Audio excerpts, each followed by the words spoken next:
Iraq has begun building a massive border fence to prevent Islamic State militant group, ISIS, fighters from entering the country from Syria.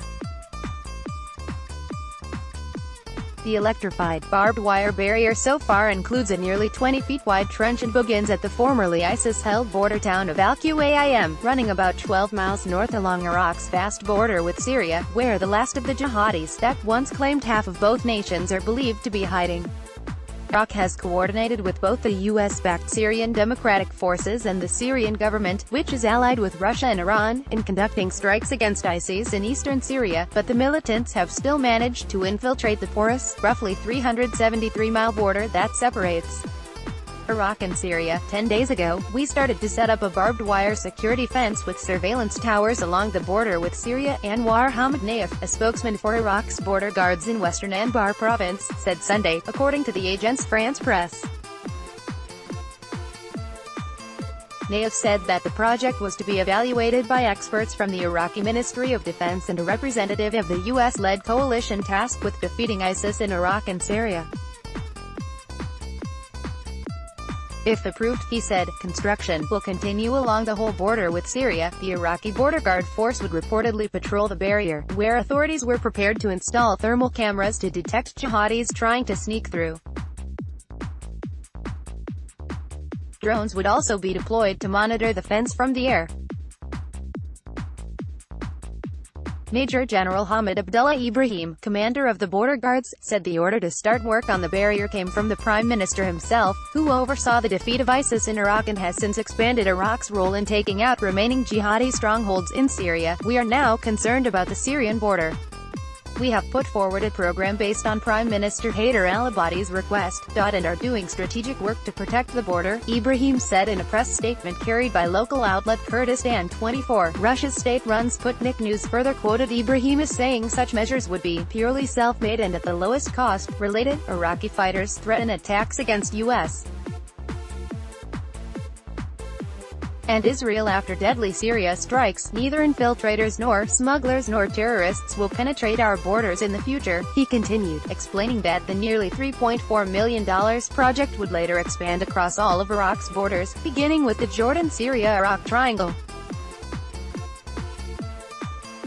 Fighters from Iraq's Popular Mobilization Forces, known as al-Shawbi in Arabic, also frequently cross the Iraq-Syria border to battle ISIS on behalf of the Syrian government. The Iran-backed, mostly Shiite paramilitary collective was officially inducted into Iraq's armed forces in March, but a number of powerful and influential militias have continued to operate independently.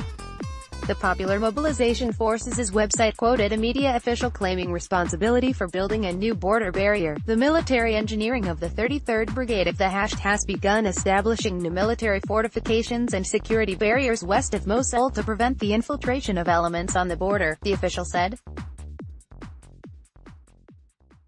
The participation of Popular Mobilization Forces in Syria has complicated Iraq's already precarious balance of alliances with the U.S.-led coalition and the so-called Axis of Resistance, formed by Syria, Iran and various Iran-backed militias, including the Popular Mobilization Forces and the Lebanese Hezbollah. The U.S.-led coalition has offered its assistance in Iraqi operations that were coordinated with the Syrian government. But U.S. airstrikes on pro-Syrian government forces, and recent unclaimed strikes in the Syrian province of eastern Deir ez-Zor that killed a number of Iraqi militiamen and have been blamed on both the U.S. and Israel, have stirred up tensions toward the 15-year U.S. military presence in Iraq. The U.S. first entered Iraq in a 2003 invasion that toppled President Saddam Hussein, who was accused of producing weapons of mass destruction. Accusations later proved to be false. The subsequent unrest helped give rise to a Sunni insurgency that spread to Syria in the form of ISIS in 2013. The U.S., which had joined Turkey and Gulf Arab states in attempting to overthrow the Syrian government via training and arming opposition forces, began bombing ISIS in both countries in 2014. Iran sent military assistance to both governments and mobilized local and foreign militias, while Russia entered Syria in support of Syrian President Bashar al-Assad in 2015. Iraq and Syria both declared victory over ISIS late last year, shortly after both countries' armed forces and their allies reclaimed their respective sides of the crossing between Syria's Abu Kamal and Iraq's al-Qaim.